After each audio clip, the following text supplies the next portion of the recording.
रख हौसला वो मंजर भी आएगा, प्यासे के पास चलकर समंदर भी आएगा। रख हौसला वो मंजर भी आएगा, प्यासे के पास चलकर समंदर भी आएगा। यूं थक कर न बैठ ओ मंजिल के मुसाफिर, यूं थक कर न बैठ ओ मंजिल के मुसाफिर, मंजिल भी मिलेगी और मिलने का मज़ा भी आएगा। नमस्कार दोस्तों, एक बार फिर से स्वागत है आप सभी का हमारे यूट्यूब चैनल पर। तो फ्रेंड्स, आपको थक कर बिल्कुल नहीं बैठना है, आपको मेहनत करते रहना है, क्योंकि मेहनत ही आपका एकमात्र विकल्प है जो कि आपको आपकी सफलता तक पहुंचाएगा। ठीक है, तो लगातार मेहनत करते रहिए। आपके साथ हम भी मेहनत कर रहे हैं, आपके लिए लगातार मोस्ट इंपॉर्टेंट क्लासेस लगातार फ्रेंड्स लेके आते रहेंगे और इसी तरीके से आगे भी आपको क्लासें मिलती रहेंगी। तो जैसा कि आप सभी को पता है फ्रेंड्स के इंजीनियर ड्राइंग में हमने यूनिट फर्स्ट कंप्लीट कर ली है और हमने यूनिट सेकंड की एक क्लास ऑलरेडी फ्रेंड्स हम ले चुके हैं। ठीक है, तो उसी के क्रम में आज यूनिट सेकंड का सेकंड क्लास है, जिसमें हम आगे के जो टॉपिक हैं उनको बारे में डिस्कस करेंगे फ्रेंड्स। तो चलिए दोस्तों, आज की क्लास को हम लोग स्टार्ट करते हैं। देखिए, यूनिट फर्स्ट में हमने जो जो यूनिट सेकंड थी, यूनिट फर्स्ट थी उसका नाम था ड्राइंग इंस्ट्रूमेंट, और यूनिट सेकंड हमने आपको स्टार्ट कराई थी जिसका नाम था ड्राइंग ऑफ ज्योमेट्रिक फिगर। ठीक है, जो आपकी इससे पहले वाली क्लास थी यानी क्लास नंबर 8 थी, उसमें हमने ड्राइंग ऑफ इंस्ट्रूमेंट में एंगल्स के बारे में सारा कुछ आपको समझा दिया था। आज जो इस क्लास में जो हम टॉपिक कवर करने जा रहे हैं उस टॉपिक का नाम है फ्रेंड्स ट्रायंगल या त्रिभुज। ठीक है, तो आज की क्लास में हम किसके बारे में पढ़ेंगे? त्रिभुज के बारे में, और त्रिभुज से जितने भी इंपॉर्टेंट पॉइंट है वो सारे के सारे हम आज की क्लास में डिस्कस करेंगे। तो देखिए, सबसे पहले ट्रायंगल किसके बारे में डिस्कस करेंगे हम? ट्रायंगल या त्रिभुज के बारे में।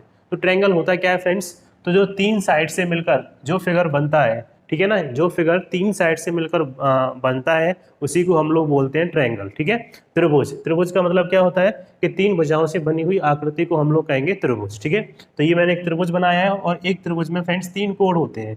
एक कोण ये होता है, एक ये और ये तीन क्या होते हैं? कोण या एंगल्स होते हैं। ठीक है, अब देखिए ध्यान से, पहला पॉइंट मैंने लिखा है कि जो आपका ट्रायंगल होता है वो सबसे स्मॉलेस्ट पॉलीगन होता है फ्रेंड्स। ठीक है, हिंदी में बोलेंगे सबसे छोटी बहुभुज कौन सा होता है। क्वेश्चन अगर आपसे पूछा जाए कि अगर कोई आपसे बोले कि बताइए सबसे छोटा बहुभुज कौन होता है, तो फ्रेंड्स सबसे छोटा जो बहुभुज होता है वो आपका ट्रायंगल होता है। ठीक है, क्योंकि ट्रायंगल में तीन साइडें होती हैं और तीन साइड से मिलकर जो आकृति बनती है उसी को हम लोग ट्रायंगल कहते हैं। ठीक है, और पॉलीगन क्या होते हैं? जो कि अलग अलग साइड से, जैसे तीन साइड, चार साइड, पांच साइड, छह साइड से मिलकर जो फिगर बनते हैं उन्हीं को हम लोग क्या बोलते हैं? पॉलीगन बोलते हैं, बहुभुज बोलते हैं। ठीक है, इन बहुभुज में जो सबसे छोटा बहुभुज होता है फ्रेंड्स वो कौन सा होता है? ट्रायंगल होता है, क्योंकि यह तीन फिगर से मिलकर बना होता है। अब तीन के बाद तीन साइड से मिलकर बना होता है। अब अगर आप तीन के बाद दो साइडें ले लोगे तो आप कोई भी फिगर नहीं बना पाओगे। ठीक है, तो अगर हमें सबसे छोटा फिगर बनाना है तो हमें तीन साइडें चाहिए और तीन साइड से मिलकर जो फिगर बनता है फ्रेंड उसको हम बोलते हैं ट्रायंगल। तो पहला पॉइंट आपको ये याद रखना है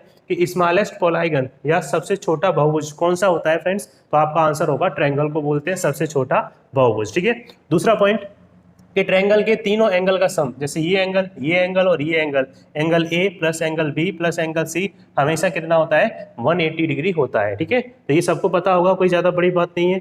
पर लेकिन फ्रेंड्स, मैंने आपको पहले भी बताया था कि आप इस तरीके से बिल्कुल मत पढ़ना कि आपको सब आता है। आप ऐसे पढ़ो कि आपको कुछ नहीं आता। आपका दिमाग एकदम क्लीन है और जो मैं आपको बताऊंगा वही आपके दिमाग में फीड होना चाहिए, तो ही आपकी सफलता की गारंटी मैं आपको देता हूँ। ठीक है, तो जो मैं पढ़ा रहा हूँ आप उसी तरीके से पढ़िए। जैसे एक कल का इंसिडेंट है, मैं यूट्यूब पे देख रहा था, तो एक टीचर इंजीनियर ड्राइंग में इतना वो चीज़ पढ़ा रहा था फ्रेंड्स जो बीटेक वालों को इंजीनियर ड्राइंग में पढ़ाई जाती है।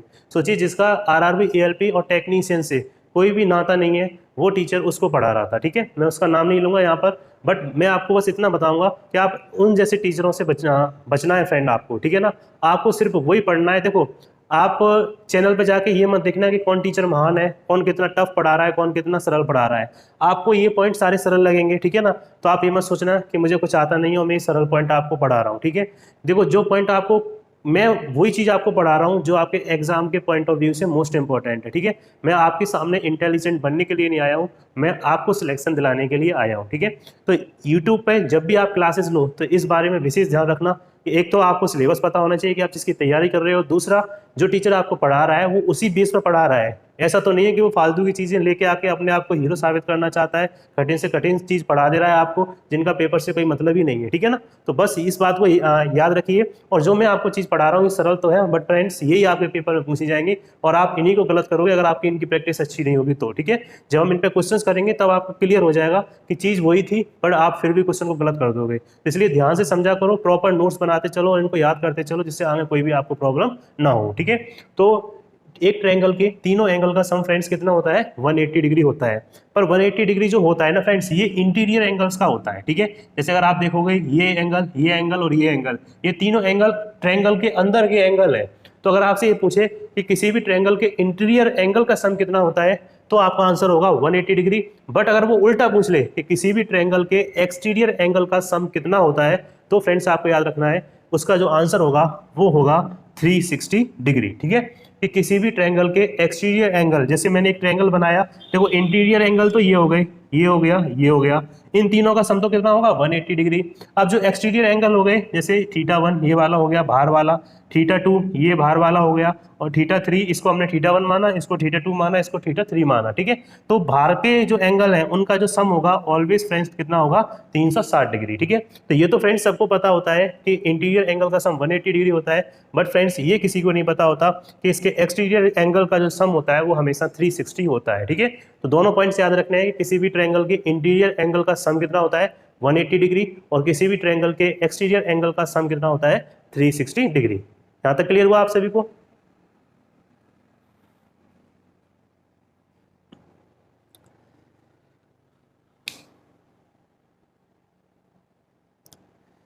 तो चलिए अब हम लोग आगे देखते हैं नेक्स्ट पॉइंट क्या है। नेक्स्ट हम पढ़ेंगे टाइप्स ऑफ ट्रायंगल। जैसे हमने एंगल पढ़ा था, उसमें सबसे पहले एंगल के बारे में समझा, फिर टाइप्स ऑफ एंगल पढ़े थे, ऐसे ही अब हम पढ़ेंगे टाइप्स ऑफ ट्रायंगल, ठीक है।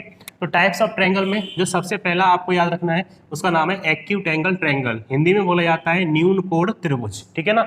एक्यूट एंगल ट्रायंगल या न्यून कोण त्रिभुज। देखो अगर आपने कल की क्लास ली होगी तो आप इसके नाम से ही समझ गए होंगे, क्योंकि कल मैंने आपको एक्यूट एंगल समझाया था। और एक्यूट एंगल क्या बताया था कि वो एंगल जो 90 डिग्री से छोटे होते हैं और 0 डिग्री से बड़े होते हैं, वो सारे एंगल आपके कहलाते हैं एक्यूट एंगल। अब यहाँ पर बोला है एक्यूट एंगल ट्रायंगल, तो इसका मतलब क्या कि ऐसा ट्रायंगल जिसके तीनों के तीनों एंगल 90 डिग्री से छोटे हो फ्रेंड्स, वो ट्रायंगल आपका क्या कहलाता है, वो ट्रायंगल आपका एक्यूट एंगल ट्रायंगल कहलाता है, या फिर न्यून कोण त्रिभुज कहलाता है, ठीक है। तो अगर आपसे पूछा जाए कि न्यून कोण त्रिभुज क्या होता है, तो आपको सिंपल से याद रखना है कि एक ऐसा त्रिभुज जिसके तीनों कोण 90 डिग्री से कम होते हैं, उस त्रिभुज को हम बोलते हैं न्यून कोण त्रिभुज। तो वही कंडीशन मैंने यहाँ पे लिखी है कि तीनों कोण अल्फा बीटा गामा, ये अल्फा हो गया, ये बीटा हो गया, गामा हो गया, तीनों कोण 90 डिग्री से अगर फ्रेंड छोटे होंगे तो उसको हम बोलेंगे न्यून कोण त्रिभुज या एक्यूट एंगल ट्रायंगल। तो क्लियर हुआ यहाँ तक? उसके बाद नेक्स्ट देखिए, जो हमारा सेकेंड टाइप है, इंपॉर्टेंट है क्योंकि यहाँ से क्वेश्चन आपके प्रीवियस ईयर में फ्रेंड्स 2015 में इससे क्वेश्चन आपके पूछे गए थे, तो इसको अच्छी तरीके से समझना है। देखो नाम है राइट एंगल ट्रायंगल, ठीक है, जिसको बोलते हैं समकोण त्रिभुज, ठीक है। तो समकोण त्रिभुज क्या होता है, ये मैंने आपको कल भी बताया था कि समकोण त्रिभुज उस त्रिभुज को कहते हैं जिसमें एक एंगल आपका 90 डिग्री, थीटा बराबर कितना हो जाए 90 डिग्री हो जाए, तो वो त्रिभुज कैसा होता है फ्रेंड, सो वो होता है समकोण त्रिभुज, ठीक है। जैसे ये हमने एक त्रिभुज बनाया है, इसमें देखो ये एंगल जो एंगल बी है ये कितने डिग्री का है 90 डिग्री का, तो इस त्रिभुज को हम क्या बोलेंगे समकोण त्रिभुज बोलेंगे, ठीक है। अब देखो समकोण त्रिभुज में क्या होता है, तीन भुजाएं होती हैं, त्रिभुज है तो जनरल सी बात है तीन भुजाएं होंगी। अब समकोण त्रिभुज में उन तीनों भुजाओं के अलग अलग नाम होते हैं। सबसे वेरी इंपॉर्टेंट याद रखना है कि 90 डिग्री की जो सामने वाली भुजा होती है, ठीक है ना, 90 डिग्री के जो सामने वाली भुजा होती है फ्रेंड्स, वो होती है हमारी हाइपोटेन्यूस, ठीक है ना, हाइपोटेन्यूस, ठीक है। अब इंग्लिश में बोलते हैं हाइपोटेन्यूस और हिंदी में बोलते हैं उसको कर्ड, ठीक है। तो दोनों नाम आपको याद रखने हैं। हिंदी में क्या बोलेंगे कर्ड, 90 डिग्री के सामने वाली भुजा को हिंदी में बोलेंगे कर्ड, इंग्लिश में बोलेंगे हाइपोटेन्यूस। और जो ये वाली भुजा होती है इसको इंग्लिश में बोला जाता है परपेंडिकुलर और हिंदी में बोलते हैं इसको लंब, ठीक है। और जो नीचे वाली जो भुजा होती है फ्रेंड्स इसको बोलते हैं बेस और हिंदी में बोला जाता है आधार, ठीक है। तो ये तीनों पॉइंट आपको याद रखने हैं कि एक जो आपका राइट एंगल ट्रायंगल होता है फ्रेंड्स, इसमें तीन भुजाएं होती हैं, एक को हाइपोटेनियस, एक को परपेंडिकुलर, एक को बेस बोला जाता है, हिंदी में कर्ड, लंब और आधार इनको कहा जाता है, ठीक है। नेक्स्ट देखिए इंपॉर्टेंट पॉइंट डाल लेना इसको, ये भी आपके पेपर में पूछा गया है। इसमें ये दिया है कि अगर किसी भी सर्कल के अंदर अगर आप समकोण त्रिभुज बनाते हो, ध्यान से पॉइंट को नोट करना, अगर आप किसी भी वृत्त के अंदर या सर्कल के अंदर समकोण त्रिभुज बनाते हो फ्रेंड्स, तो उस जो वृत्त है उस वृत्त का जो केंद्र होगा वो हमेशा कर्ड के मध्य बिंदु पर स्थित होता है, ठीक है ना। यानी कि जैसे जो यहाँ पे मैंने पॉइंट भी लिखा है देखो कि परिकेंद्र, सबसे पहले तो याद रखना है कि परिकेंद्र या सरकम सेंटर क्या होता है। परिकेंद्र या सरकम सेंटर किसे कहा जाता है, तो परिकेंद्र या सरकम सेंटर वो बिंदु होता है जो किसी वृत्त के अंदर होता है, ठीक है ना, जो किसी वृत्त के अंदर होता है उसे हम क्या बोलते हैं, परिकेंद्र बोलते हैं या सरकम सेंटर कहते हैं, ठीक है ना। अब परकेंद्र जो होता है फ्रेंड्स वो कर्ण के मध्य बिंदु पर होता है, ठीक है। ये पॉइंट आपको याद रखना है, ठीक है। जब भी कभी जैसे अगर आप जैसे हमें ये त्रिभुज दे दिया फ्रेंड्स, ठीक है, ये एक क्या है, समकोण त्रिभुज है। अब आपको ये बोला जाए कि इसे अंत त्रिभुज बनाओ, यानी इसके ऊपर वृत्त बनाओ। तो वृत्त बनाने का सबसे सिंपल तरीका क्या है फ्रेंड्स, आप क्या करो, इसकी हाइपोटेनियस निकाल लो, और हाइपोटेनियस निकालने के बाद इसका मध्य बिंदु आप फाइंड कर लो, आसानी से फाइंड कर लोगे। जैसे हाइपोटेनियस अगर 10 मीटर है तो मध्य बिंदु कितना हो जाएगा, 5 मीटर पर। फिर 5 मीटर पर कंपास रखो, और कंपास रख के जब आप सर्कल बनाओगे फ्रेंड्स, तो इस तरीके से सर्कल बनेगा जो तीनों साइड से होता हुआ जाएगा, ठीक है। और जो ये बिंदु होगा, इसी बिंदु को हम सर्कम सेंटर या परकेंद्र कहते हैं, ठीक है। तो आपको नोट क्या करना है कि परकेंद्र कर्ण के मध्य बिंदु पर होता है, या फिर circum centre always lie on the mid point of hypotenuse, ठीक है ना। इंग्लिश में क्या बोलेंगे कि जो सर्कम सेंटर होता है वो ऑलवेज लाई करता है मिड पॉइंट ऑफ हाइपोटेन्यूज पर, ठीक है ना। कि अगर राइट एंगल ट्रायंगल है तो उसमें जो हाइपोटेन्यूज होगी उसके मिड पॉइंट पर ही आपको क्या मिलेगा, सर्कम सेंटर मिलेगा। क्लियर हुआ यहाँ तक। उसके बाद नेक्स्ट देखो, ये पॉइंट भी आपका वेरी इंपॉर्टेंट है, बहुत ज्यादा क्वेश्चन, देखो ये पॉइंट आपका मैथ में भी पूछा जाएगा, और ये आपका इंजीनियर ड्राइंग में भी ये क्वेश्चन आपका पूछा गया है, ठीक है ना। मैथ के लिए तो बहुत ही इंपॉर्टेंट है, आपका ज्योमेट्री से क्वेश्चन आता है। कंडीशन क्या है कि देखो यहाँ पर ये हमें ये क्या दे रखा है, समकोण त्रिभुज। कैसे पता चला कि ये एंगल कितने डिग्री का है, 90 डिग्री का, ठीक है ना। तो ये क्या है, एक समकोण त्रिभुज, और समकोण त्रिभुज से जो ये 90 डिग्री वाला एंगल होता है, इसके बाइसेक्टर से अगर हम लंब पर, इस पर कर्ण पर लंब डालते हैं फ्रेंड, याद रखना है, दोबारा से एक बार समझ लीजिए। जैसे ये हमने बनाया है एक समकोण त्रिभुज, ठीक है। अब समकोण त्रिभुज पर ये कर्ण है, कर्ण पर अगर हम यहाँ से एक लंब डालें, तो ये लंब डालेंगे फ्रेंड्स, तो ये एंगल कितने डिग्री का हो जाएगा, 90 डिग्री का। तो इन लंब और तीनों भुजाओं के बीच में जो रिलेशन होता है फ्रेंड्स, वो ये होता है आपके सामने, ठीक है। वेरी इंपॉर्टेंट है कि जो लंब होगा, बीडी होगा, ये इसकी जो लंबाई होगी वो हमेशा A B into B C upon A C के बराबर होती है। इसको हमें जो देखो ए बी है, ए बी क्या है, परपेंडिकुलर, बी सी क्या है फ्रेंड, बी सी क्या है, बेस आधार, और ए सी क्या है, हाइपोटेनियस या कर्ण, ठीक है। तो हम ये बोल सकते हैं कि लंब गुणा आधार बट्टे कर्ण किसके बराबर होता है, इस बीडी के बराबर होगा। क्लियर हुआ यहाँ तक। तो ध्यान से इस पॉइंट को एक बार फिर से दिमाग में फीड कर लीजिए कि अगर कोई समकोण त्रिभुज है और उस पर, उस समकोण त्रिभुज के कर्ण पर अगर हम इस बी से या 90 डिग्री वाले एंगल से लंब डालते हैं, लंब याद रखना, अगर लंब नहीं होगा तो ये कंडीशन नहीं लगेगी, ये यहाँ पर एंगल 90 डिग्री का बनना चाहिए। तो अगर हम यहाँ से इस भुजा पर कोई लंब डालते हैं फ्रेंड्स, तो इस लंब की जो लंबाई होती है वो हमेशा लंब गुणा आधार बट्टे कर्ण या perpendicular multiply base upon hypotenuse के बराबर होगा। और अगर हम फिगर की बात करें तो बी डी बराबर A B into B C upon A C होगा। क्लियर हुआ, यानी कि ये वाली साइड इंटू ये वाली साइड अपॉन ये वाली साइड, ठीक है। तो याद कर लेना, वेरी इंपॉर्टेंट पॉइंट है आपका ये वाला। नेक्स्ट पॉइंट देखिए ये वाला, इसमें क्या है कि देखो कंडीशन यही है, बट फर्क ये हो गया कि यहाँ पर हम जो डाल रहे थे, लंब डाल रहे थे, बट यहाँ पर हम फ्रेंड्स लंब नहीं डाल रहे हैं, हम क्या कर रहे हैं, कर्ण के मध्य बिंदु से इस भुजा को यहाँ पर मिला रहे हैं, ठीक है ना। ये जो पी पॉइंट है ये कर्ण का क्या है, मध्य बिंदु है। तो कर्ण के मध्य बिंदु को अगर हम इस जो 90 डिग्री वाला एंगल होता है उस पॉइंट से अगर हम मिला देंगे, तो ये जो साइडें बनेंगी फ्रेंड्स वो तीनों आपस में बराबर बनेंगी। पहला पॉइंट ये कि देखो ये पी क्या है, मध्य बिंदु था, मध्य बिंदु था, तो ये दोनों आपस में कैसे होंगे, बराबर होंगे, जनरल सी बात है। तो ये मध्य बिंदु मतलब आधा आधा होना, तो एपी और पीसी आपस में कैसे होंगे, बराबर। और अगर एपी और पीसी बराबर होंगे फ्रेंड्स, तो बीपी भी क्या होगा, इनके आपस में बराबर होगा, ठीक है। ये कॉन्ग्रुएंट जो ट्रायंगल की प्रॉपर्टी होती है वहां से प्रूव होता है, तो हमें प्रूफ से लेना देना नहीं है, हमें प्रूव करके नहीं दिखाना है, हमें रिजल्ट पे ध्यान देना है, ठीक है। तो आपको याद रखना है कि जब भी कभी एक समकोण त्रिभुज में अगर हम कर्ण के मध्य बिंदु को इस पॉइंट से मिला देते हैं, तो उस कंडीशन में AP equal to PC equal to PV होगा इस वाले फिगर के अकॉर्डिंग। और इन तीनों भुजा की जो लंबाई होगी वो कर्ण का क्या होगी फ्रेंड्स, हाफ होगी, ठीक है ना, या हाइपोटेनियस का आधा होगी। कैसे आधा होगी, जब ये और ये P क्या है, मिड पॉइंट है, मिड पॉइंट है फ्रेंड्स। जैसे मान लो अगर ये 10 होगी तो ये मिड पॉइंट है, तो ये भी 5 हो गई, ये भी 5 हो गई, और ये तीनों आपस में बराबर है, तो तीनों क्या होंगी, 5 होंगी। तो कहने का मतलब कि अगर कर्ण आपको पता है तो तीनों भुजा निकाल लोगे, कर्ण को आधा कर देना, 3 हिस्सों में डिवाइड कर देना, ठीक है ना। तो ये हो जाएगा आपका इस वाली कंडीशन का रिजल्ट। तो ये दोनों रिजल्ट आपको याद रखने हैं, दोनों रिजल्ट वेरी इंपॉर्टेंट है, ठीक है। चलिए अब हम आगे की प्रॉपर्टीज को देखते हैं। तो चलिए फ्रेंड्स अब नेक्स्ट टाइप को देखते हैं। देखिए नेक्स्ट टाइप जो है वो आपका है ऑब्ट्यूज एंगल ट्रायंगल, ठीक है, जिसे हिंदी में बोलेंगे अधिक कोण त्रिभुज, ठीक है। तो ऑब्ट्यूज एंगल क्या होता है ये भी मैंने आपको कल समझाया था, और आज हम पढ़ रहे हैं ऑब्ट्यूज एंगल ट्रायंगल क्या होता है। तो देखिए वो ट्रायंगल जिसका कम से कम कोई भी एक कोण, ठीक है ना, वो ट्रायंगल जिसका कोई भी एक कोण 90 से बड़ा हो और 180 से छोटा हो। 90 डिग्री से बड़ा हो और 180 डिग्री से छोटा हो कोई भी एक एंगल, उस ट्रायंगल को हम फ्रेंड्स बोलते हैं ऑब्ट्यूज एंगल ट्रायंगल या अधिक कोण त्रिभुज। ठीक है, उसका फिगर इस तरीके से आपको दिखाई पड़ेगा। तो मैंने क्या बोला कि कोई भी एक एंगल, ठीक है ना, इस त्रिभुज, जरूरी नहीं है तीनों एंगल, इस त्रिभुज का कोई भी एक एंगल 90 से तो बड़ा होना चाहिए, 90 डिग्री से तो बड़ा होना चाहिए, बट फ्रेंड्स 180 डिग्री से कैसा होना चाहिए, छोटा होना चाहिए। ठीक है ना, सॉरी यहाँ पे साइन गलत लग गया, 180 डिग्री से कैसा होना चाहिए, ये छोटा। क्लियर हुआ? तो ऑब्ट्यूज एंगल ट्रायंगल किस ट्रायंगल को बोला जाता है? तो ऐसा ट्रायंगल जिसका कोई भी एंगल, कोई भी एक एंगल 90 डिग्री से बड़ा हो और 180 डिग्री से छोटा हो, उसको हम बोलेंगे ऑब्ट्यूज एंगल ट्रायंगल। ठीक है, अगला देखिए, अगला है इक्विलैटरल ट्रायंगल। ठीक है ना, इक्विलैटरल ट्रायंगल, इसको हिंदी में क्या बोला जाता है, समबाहु त्रिभुज। ठीक है ना, हिंदी में मैंने लिखा नहीं है तो आप लोग लिख लेना, इक्विलैटरल ट्रायंगल को हिंदी में बोलते हैं समबाहु त्रिभुज, यानी वो त्रिभुज जिसकी सभी भुजाएं समान होती हैं उसे बोलते हैं समबाहु त्रिभुज। ठीक है, the triangle which have all sides are equal are called equilateral triangle.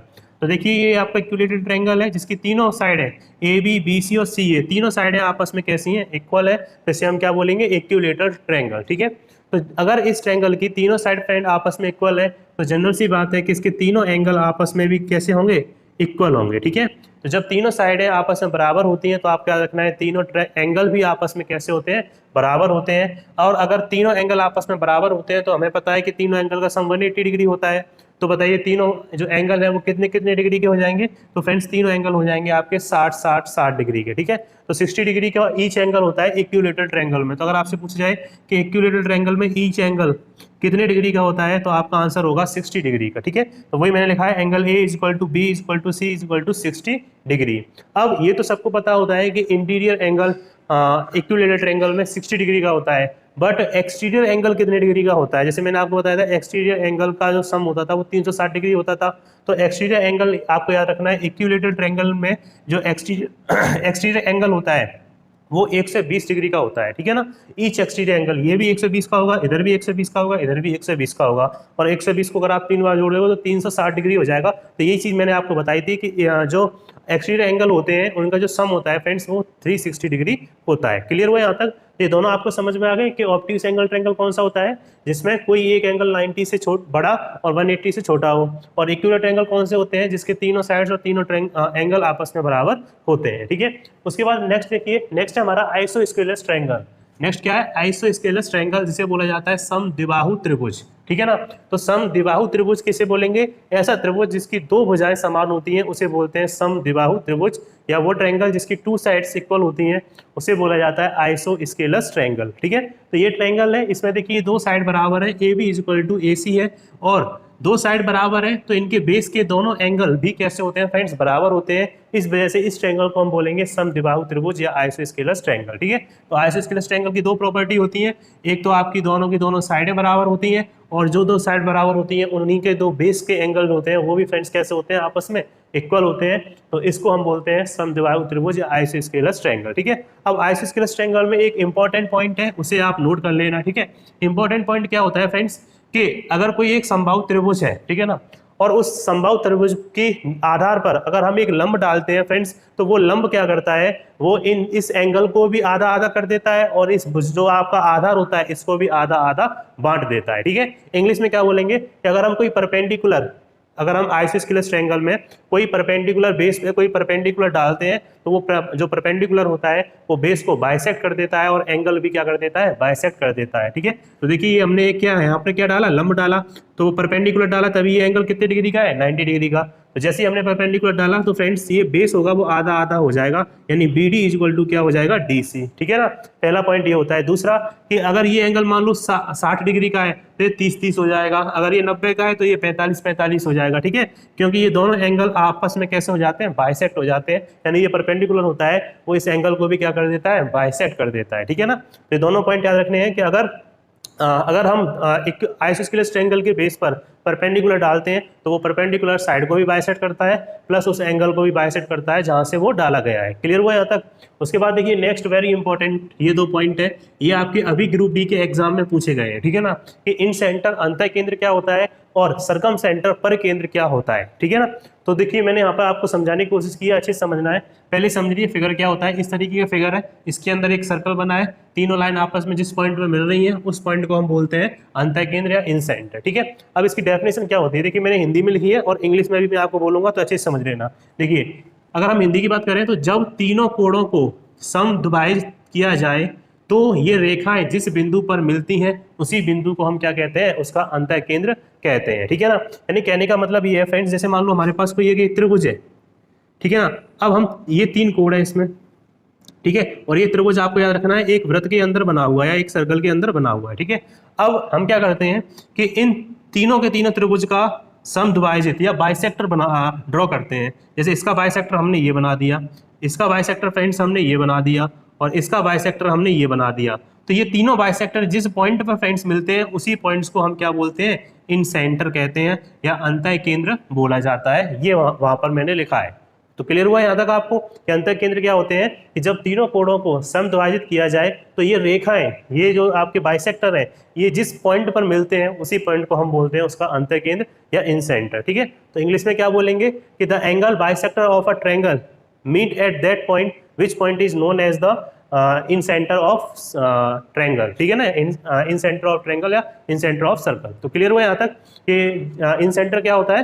तो जनरल सी अपनी लैंग्वेज में, देखो इंग्लिश हिंदी में कंफ्यूजन नहीं होना, अपनी लैंग्वेज में याद रखना है आपको, ठीक है, कि इन सेंटर क्या होता है कि अगर कोई भी एंगल है ट्रायंगल के, तीनों एंगल का अगर हम बीच का पॉइंट लेके बाइसेक्टर डालते हैं तो बाइसेक्टर जिस पॉइंट पर आके मिलता है उसी पॉइंट को हम क्या बोलते हैं, उसका इन सेंटर कहते हैं, ठीक है। अब देखिए सरकम सेंटर या पर केंद्र क्या होता है। तो आपको याद रखना है सरकम सेंटर या पर केंद्र जब भुजाओं को लंबवत विभाजित किया जाए, समद्विभाजित किया जाए, वेरी इंपॉर्टेंट है। यहाँ पर हम किसको समद्विभाजित कर रहे थे फ्रेंड्स, यहाँ पर हम कर रहे थे कोणों को, ठीक है। यहाँ मैंने पूरा नहीं लिखा है, पूरी लैंग्वेज आपकी ही रहेगी, बस फर्क इतना आ गया कि यहाँ पर किसको हम समद्विभाजित कर रहे हैं, भुजाओं को कर रहे हैं। कहने का मतलब ये है कि जैसे मान लो अब हम बात कर रहे थे, ये त्रिभुज हो गया, ये एक वृत्त के अंदर बना हुआ है। अब हम क्या कर रहे हैं, भुजाओं को आधा कर रहे हैं। जैसे इस साइड का मिड पॉइंट ये था तो इसको हमने मिड पॉइंट को ऐसे मिला दिया, इसका मिड पॉइंट ये था, भुजा का मिड पॉइंट हमने मिला दिया, इसका मिड पॉइंट ये था, इसको इससे मिला दिया। तो फ्रेंड्स जब ये मिड पॉइंट है तो ये आपस में कैसी होंगी, बराबर। तो ये मिड पॉइंट जिस पॉइंट पर आकर मिलते हैं फ्रेंड्स उसी पॉइंट को हम क्या बोलते हैं, उसका सरकम सेंटर बोलते हैं, सरकम सेंटर उसको कहते हैं। क्लियर हुआ। तो सरकम सेंटर और इन सेंटर में क्या फर्क है, एक बार मेरे साथ बोलिए कि इन सेंटर उनको बोला जाता है जहां पर ट्रायंगल के तीनों कोणों को बाइसेक्ट करने वाली लाइन जिस पॉइंट पर मिलती हैं उस पॉइंट को हम बोलते हैं इन सेंटर। और सरकम सेंटर जहां पर तीनों साइडों को परपेंडिकुलर बाइसेक्ट करने वाली लाइन जिस पॉइंट पर मिलती हैं उस पॉइंट को हम बोलते हैं सरकम सेंटर या परिकेंद्र, ठीक है। तो अच्छे से इन दोनों को डिफरेंस याद रखना है। डिफरेंस बस कोणों का और भुजाओं का है, वहां पर कोणों को हम समद्विभाजित कर रहे हैं, यहाँ पर हम भुजाओं को समद्विभाजित कर रहे हैं, ठीक है। अब देखिए इसके आगे 2-3 पॉइंट्स और बताए हैं, वो और मैं आपको अभी समझाता हूँ, ठीक है। तो देखिए फ्रेंड्स 2 इंपॉर्टेंट पॉइंट्स और बचे हैं, उनको और समझ लीजिए, वेरी इंपॉर्टेंट पॉइंट है, इनसे क्वेश्चन आपका पूछा जाएगा। देखिए पहला पॉइंट है ऑर्थो सेंटर, जिसे हिंदी में कहा जाता है लंब केंद्र। कि ऑर्थो सेंटर और लंब केंद्र क्या होता है, ठीक है। तो जैसे ऑर्थो सेंटर और लंब केंद्र क्या होता है फ्रेंड्स, अगर मान लो कोई एक त्रिभुज है और त्रिभुज के शीर्ष से भुजाओं पर डाले गए लंब, ठीक है। जैसे हम कहें कि जैसे ये एक त्रिभुज है फ्रेंड, ठीक है। अब त्रिभुज के शीर्ष क्या होते हैं, ये शीर्ष हो गए, एक ये शीर्ष हो गया, शीर्ष का मतलब वर्टिसेस, ठीक है। तो त्रिभुज के किसी वर्टिसेस से उसके सामने वाली भुजा पर अगर हम कोई लंब डालते हैं या परपेंडिकुलर डालते हैं, ठीक है, ऐसे ही हम इस वर्टिसेस से सामने वाली भुजा पर अगर कोई हम परपेंडिकुलर या लंब डालते हैं, ऐसे ही इस वर्टिसेस से सामने वाली भुजा पर कोई हम लंब या परपेंडिकुलर फ्रेंड्स डालते हैं, तो ये तीनों परपेंडिकुलर या लंब जिस पॉइंट पर मिलते हैं उसी पॉइंट को हम उसका ऑर्थो सेंटर या लंब केंद्र कहते हैं, ठीक है। तो बिल्कुल सिंपल है कि आप जिस वर्टिसेस से या जिस शीर्ष से सामने वाली भुजा पर लंब डाल रहे हैं और लंब जिस बिंदु पर आके मिल रहे हैं उसी बिंदु को हम क्या कहेंगे, ऑर्थो सेंटर या फिर लंब केंद्र कहते हैं। क्लियर हुआ यहाँ तक। उसके बाद देखिए लंब केंद्र में एक इंपॉर्टेंट पॉइंट है और आपको याद रखना है फ्रेंड्स कि ये लंब केंद्र होते हैं। इस लंब केंद्र में अगर हम इस एंगल को अल्फा मान लें और इस नीचे वाले एंगल को बीटा माने, देखो ये बीटा है तो वर्टिकली अपोजिट एंगल से ये भी क्या होगा, आपका बीटा होगा, ठीक है। तो अगर ये अल्फा ये बीटा है तो और ये दोनों रेखा आपकी कैसी है, लंब केंद्र है, ये कंडीशन है, ठीक है।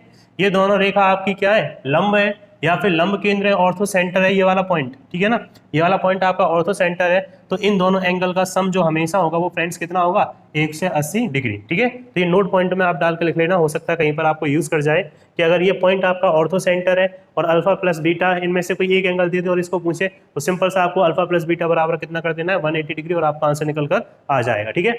नेक्स्ट इंपॉर्टेंट है आपका सेंट्रोइड और केंद्रक क्या होता है, ठीक है। तो सिंपल सी है कि त्रिभुज की तीनों मध्यकाएं जिस बिंदु पर मिलती हैं उसे हम क्या कहते हैं, उसका केंद्रक या सेंट्रोइड कहते हैं, ठीक है। यानी किसी भी ट्रायंगल की तीनों मीडियन जिस पॉइंट पर आकर मिलती हैं उस पॉइंट को हम उसका सेंट्रोइड या केंद्रक कहते हैं। जैसे ये तीनों त्रिभुज की क्या है, मीडियन है, मध्यका है और ये पॉइंट जी पर आगे मिल रही है, तो जो पॉइंट जी होगा हमारा वो हो जाएगा फ्रेंड सेंट्रोइड। क्लियर हुआ यहाँ तक। नेक्स्ट आपको ये रेशियो याद रखना है कि ए जी अपॉन जी डी का रेशियो, कई बार फ्रेंड्स पेपर में आपका पूछा गया है कि ए जी अपॉन जी डी का रेशियो कितना होता है, तो आपको याद रखना है ये अपॉन ये जो रेशियो होता है वो 2:1 होता है। कब, जब ये पॉइंट जो है ये पॉइंट आपका क्या होगा, सेंट्रोइड होगा तब। तो क्लियर हुआ, अगर ये पॉइंट सेंट्रोइड होगा तो ए जी और जी डी का रेशियो फ्रेंड्स कितना होगा 2:1। तो यहाँ तक ये पॉइंट सारे के सारे क्लियर हुए। अगर कोई आपका डाउट बचा है तो आप कमेंट करके बताइए। आज हमने क्या किया है इस चैप्टर में, इस यूनिट में जो ट्रायंगल का पोर्शन था वो हमने पूरा कंप्लीट कर लिया। नेक्स्ट क्लास में हम स्टार्ट करेंगे क्वाड्रिलेटरल या चतुर्भुज, ठीक है। तो चतुर्भुज जितने भी इंपॉर्टेंट है उनके बारे में हम लोग डिस्कस करेंगे, ठीक है। तो आपको साथ के साथ नोट भी बनाते चलना है। देखो नोट्स मैं भी प्रोवाइड कराऊंगा, ठीक है ना, बट आप कोशिश करिए कि आप खुद अपने हाथ से अपना पेन चला के खुद नोट्स बनाओ, क्योंकि उनको जो हम प्रोवाइड करेंगे और जो आप अपने हाथों से बनाओगे उनमें जमीन आसमान का फ्रेंड फर्क होगा, ठीक है। क्योंकि आपके नोट्स में आपकी मेहनत होगी और मेहनत ही सफलता की कुंजी होती है, ये आप सभी लोगों को पता है, ठीक है। तो फ्रेंड्स इसी तरीके से आप अपनी मेहनत करते रहिए, लगे रहिए पढ़ाई में, दिन रात एक कर दीजिए, आपका 101% सिलेक्शन होगा, कोई सिलेक्शन रोकने वाला नहीं होगा। तो चलिए दोस्तों अब मिलेंगे नेक्स्ट क्लास में, तब तक के लिए आप सभी लोगों का बहुत बहुत धन्यवाद। थैंक यू सो मच दोस्तों, जय हिंद जय भारत।